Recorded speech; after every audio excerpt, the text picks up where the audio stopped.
Let's put it this way, I will never forget my experience today, and when I will see a jar of honey, it'll never be the same.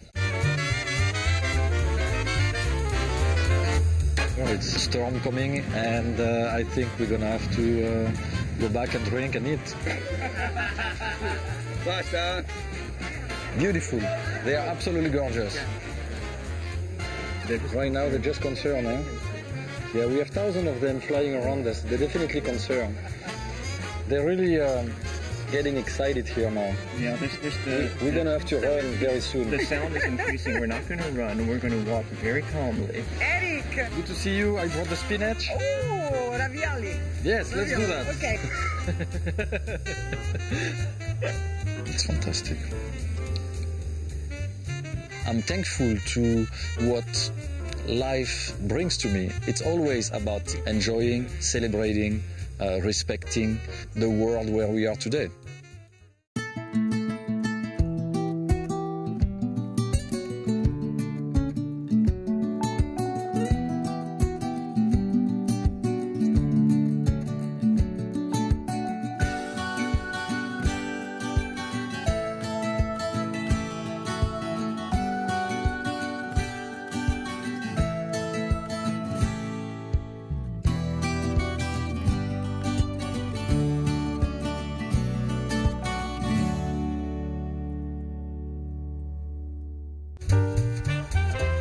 Today the show is all about teamwork.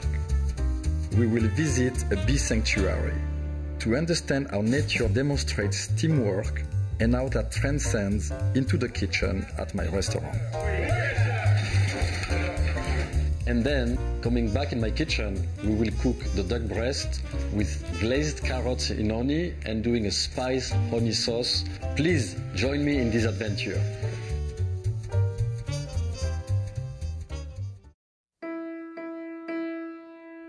Well, when you see people dedicated to save the bees, I mean, it's an inspiration. Not only they're dedicated to save the bees, but also to have these gardens around it and creating spaces that are beautiful.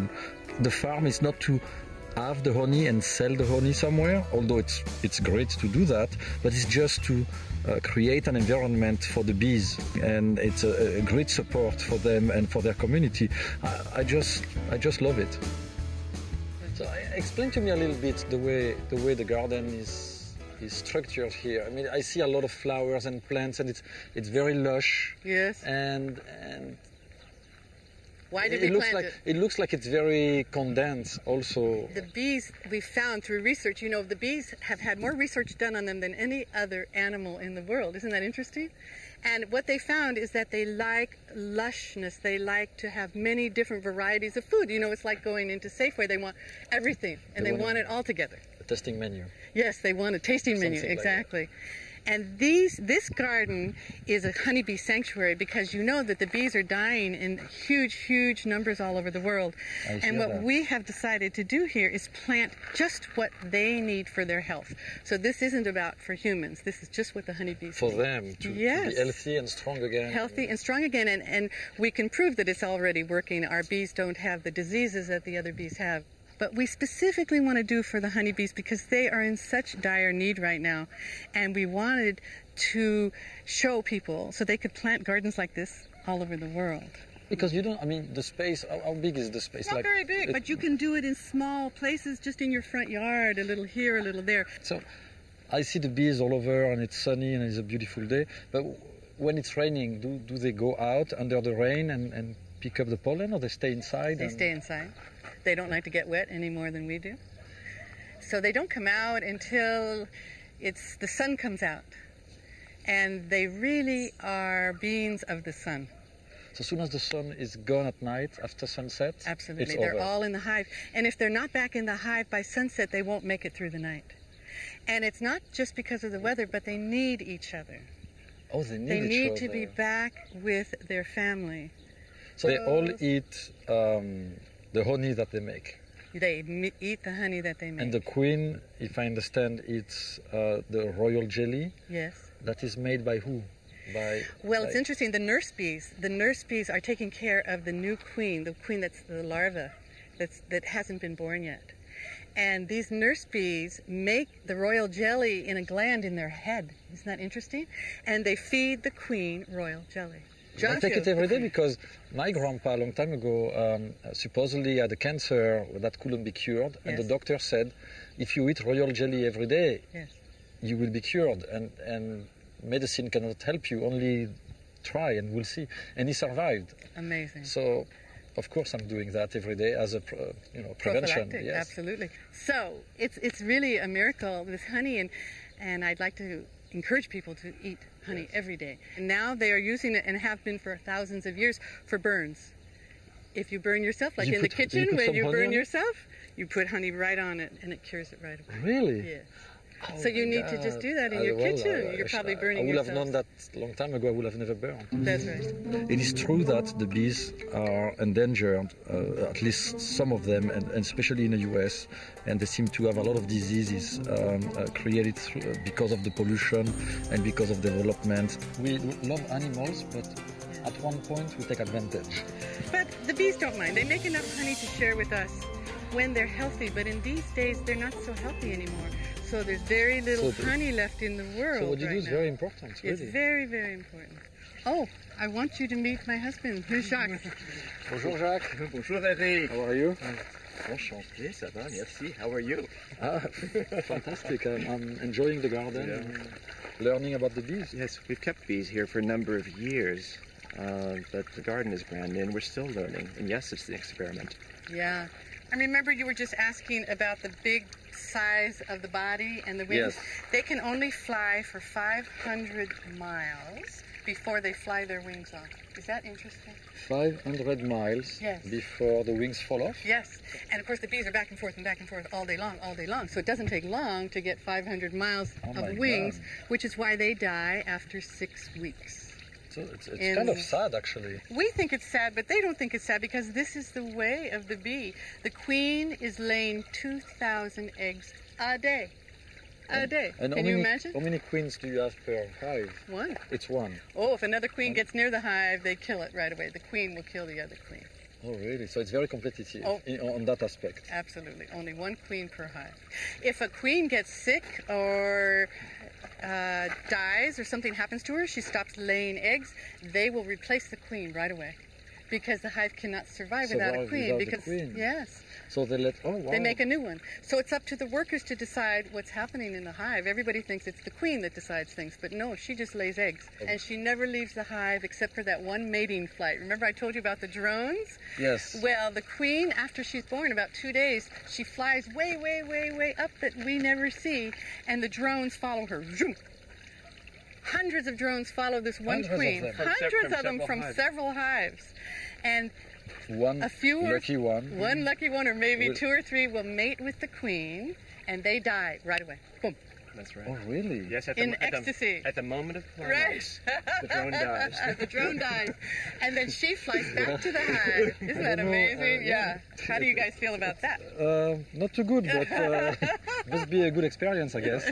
They've been doing it for several million years. Now, depending on the function of the bee, so some of them are the nurse, one of them is the queen, some are the workers, some of them make the wind. And are they built differently, or is all the same shape? No, they're all the same shape. They're all the same shape. They trade jobs. When they're new, they are the nurse bees, and then they can go and they can be the graveyard bees. You know, if bees die in the hive, like you were mentioning, they take them out. They throw them out and get rid of them. And then there's the ones that clean the hive, and then there's the ones that feed the other bees, like feed the drones. And then, at the end of their lives, they get to come out and fly and collect honey. That's like the prize. The forager. They get to leave the hive. So they're working in the dark all the time, all their lives, until they get to come out and be the workers. It's really fascinating. But there's several jobs. It makes me think of the old monasteries, where each individual had a particular job: the cook, or the gardener, or the cleaner, or the chief of hospitality, or the dishwasher. But clearly they're talking all the time, and they all get along. Now that's the most amazing part, is that they somehow manage to share all the tasks, and then they do what needs to be done. So the drones really are accessory in the life of hive. Well, no, They don't have too much power. They don't have a lot of power. They're essential. They're essential, and actually the question of power is an interesting one, because the power in the hive is the whole hive. Right. It's the colony. Even the queen is not a queen as we think of it. I mean, the queen is not in charge. She's a very necessary organ.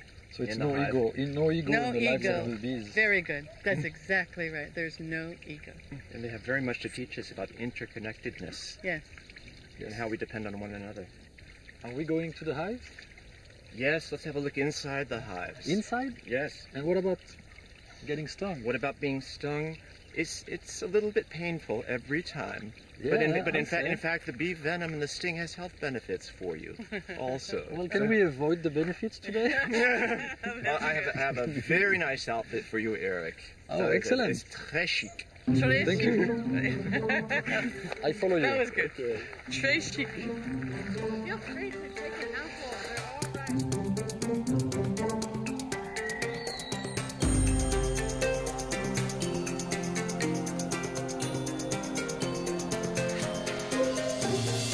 Okay, this is an historical moment. It's a historical moment. The first time you've been a beekeeper. Yeah.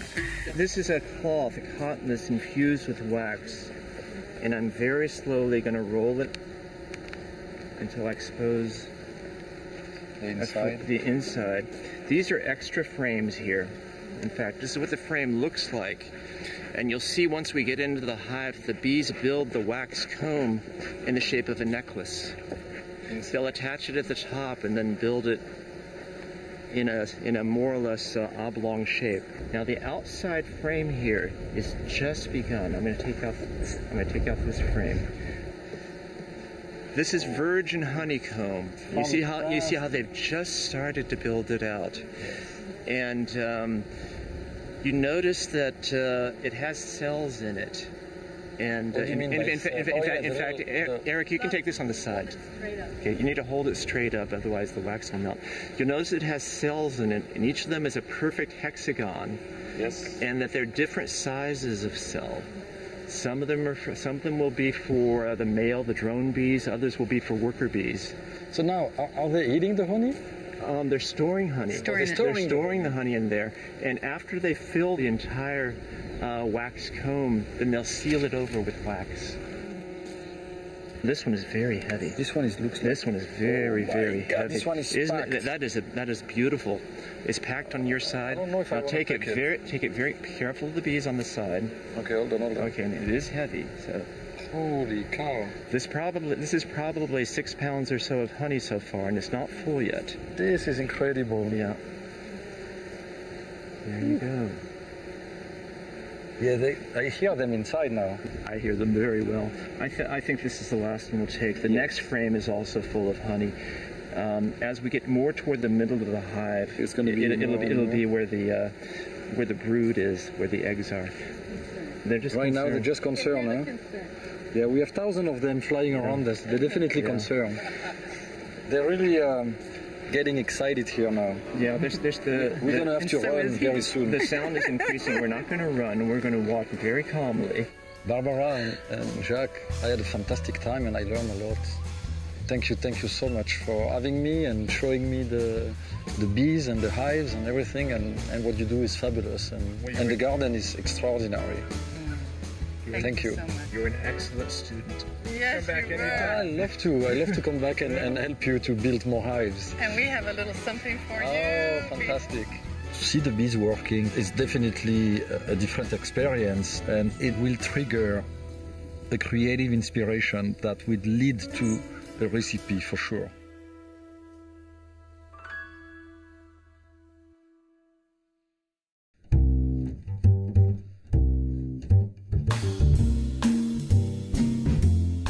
Yes, the life of a restaurant is very complex. You know, it's not just a chef and a waiter, it's a lot of people working together.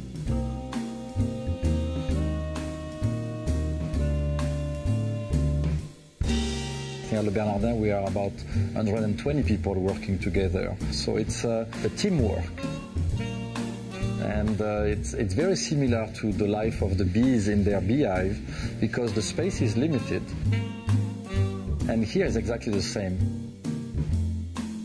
I remember in the beehive, the bees were accomplishing different functions that were vital for the beehive.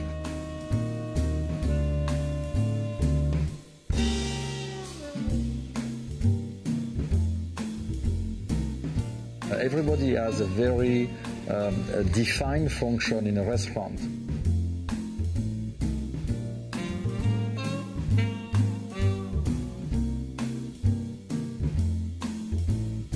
A team of waiters, a team of cooks, some dishwashers, people cleaning the dining room. What we see in Le Bernardin today is that the organization works. It's a very well-oiled machine. We focus here on working in an organized way, and at the end, we have excellent results. We have a team that's motivated, that works together, that stays here for a long time, and that is probably the secret of the success of Le Bernardin.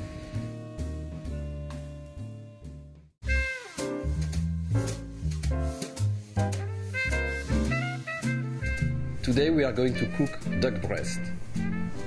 I will be using honey to make a sauce, and I will also glaze carrots with the honey. When you peel carrots, what you want to do with the peeler is to start from the top and go to the bottom. You don't want to peel half of the carrot one way and then turn the carrot and peel the other half, because it takes too much time to do it. So you go from the top, go to the bottom, like that, in a simple one movement. And then we are going to split the carrots. I'm using a knife, very sharp, to split them in the middle, and I'm removing a little bit of the ends. That way they will have the same size, more or less, and also cook in a very fast way. I always like to keep a little bit of the green because the carrot will still look like a carrot, and the green really tastes good at the end. We are going to glaze the carrots. So what I'm doing is I'm putting the carrots in a pan, flat, very even, and then I'm barely going to cover them with some water. We're putting back the carrots on the stove. We're going to bring them to boil very fast, a little bit of salt, and not too much because the water is going to evaporate, and if you put too much salt now, at the end your carrots will be very salty. We are going to put a little bit of cayenne pepper to give some kick to it, a little bit of ground cumin, and a nice piece of butter. The butter is going to melt and it's going to glaze the carrots. To help caramelization and to bring a nice sweetness, we are going to add a little bit of honey. And the carrots will be tender and glazed in about 10 to 15 minutes. While the carrots are cooking, we are going to create a spice for the duck. And what we need here, it's a little bit of white pepper that I'm mixing with some cayenne pepper, a little bit of ground coriander, some ground cumin, and some star anise. It smells already. I smell the anise and the cumin. So we are going to put first some salt on the duck breast, evenly. And now we are going to add the spice, like that. It really smells good. And rub the breast. Let the spice penetrate a little bit in the skin. And we are going to saute the duck breast. So we have a hot pan. And we are going to saute the duck breast skin side first to give a nice caramelization to the skin. I'm not using oil, I'm not using any fat, but the fat coming from the skin of the duck. We are going to let it cook for about 5 minutes on skin side, letting it melt and become crunchy as well. To check the carrots, I'm going to use a blade When you insert the blade through the carrots, if the carrot stays attached to the blade, it means the carrot is not fully cooked. So when we are sautéing the breast, I don't want the pan to be too hot so it burns the spice. We are going to do a sauce with the caramelization of the duck breast, and we will add some lemon juice, orange juice, and some honey.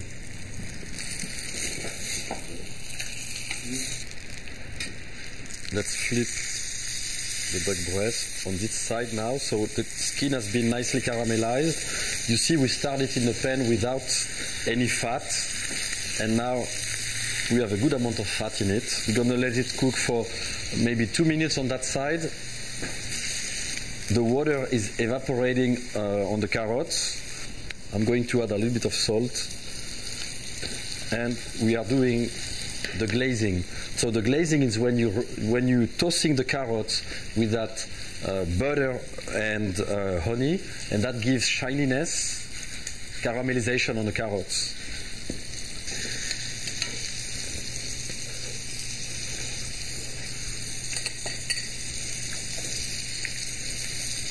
They have a very nice flavor. I can stop the fire and let's slice our shallot. Let's remove the breast from the pan and let it rest. Like that. I have some of the duck fat. We're adding the shallot in it. And I'm going to caramelize the shallots. A little bit of the honey, and it's going to caramelize with our shallots. I'm going to add a little bit of black pepper. We're going to let the shallots become soft, take a nice brown color. When you bring honey into savory cooking, you really need to bring a contrast. You need to bring some acidity. If not, it's way too sweet, very overwhelming. A little piece of butter. And I'm going to deglaze with a little bit of the orange juice.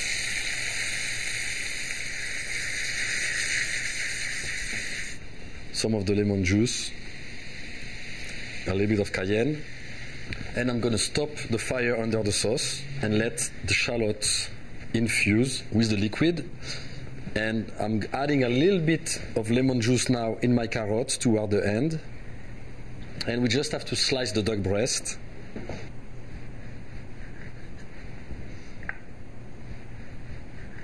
Fan the duck breast in a plate.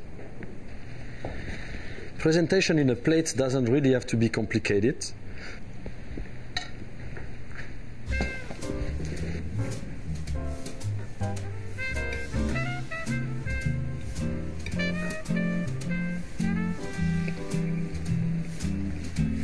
The honey brings that nice sweetness, richness that the gaminess of the duck breast really likes, and it's a very harmonious dish.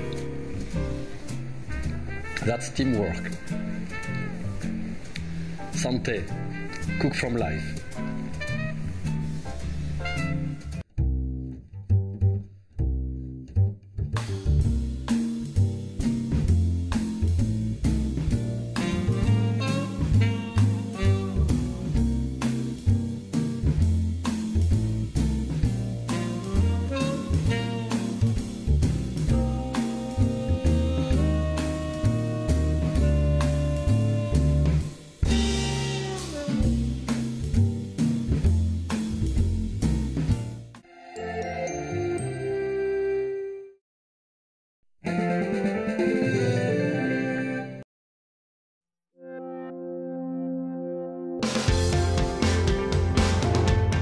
To quit your job and live the life you've always dreamed of? You're really living the dream, I would imagine, the expat dream. I feel more free here than I do in the States. This is it, man. Yeah. This is the life. Join me, Savannah Jane Buffett, as I follow two buddies from college who quit their grueling office jobs and moved down to St. John to be bartenders in paradise. Now they're not just serving drinks, they've created the #1 microbrew in the Caribbean. I looked out and there was about 30 cubicles. And at that moment, I said, I can't. I knew I wanted to roll the dice and that I wanted to take a break from what I was doing. Nice place to live, don't you think? Not bad. It was a very surreal feeling because this was all new to me. This was going to be my new home. At that point, we knew we were all in. They're the lucky guys, man. They make beer for a living on an island. It's just two guys hanging out in the Caribbean and brewing some great beer and, you know, living the dream, I guess.